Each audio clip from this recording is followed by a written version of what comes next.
بیمار ہو گئے تو اس وقت ان کی عیادت پرسی کے لیے مشہور صحابی جناب ابو موسیٰ الاشعری تشریف لائے اور مزاج پرسی کی۔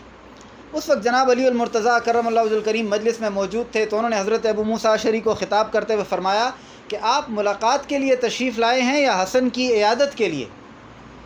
تو ابو موسیٰ اشعری نے جواب دیا، میں ان کی بیمار پرسی اور عیادت کے لیے آیا ہوں۔ تو اس کے بعد علی المرتضیٰ نے عیادت کی فضیلت میں فرمان نبوت ذکر کیا۔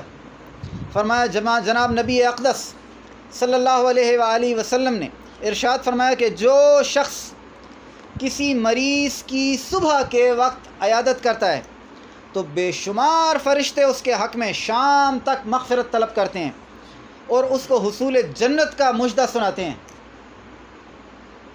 دن کے وقت آپ کسی مریض کی عیادت کریں گے، اس دن کی شام تک فرشتے اس کے حق میں مغفرت طلب کریں گے اور اس کو جنت کی خوشخبریاں سناتے رہیں گے۔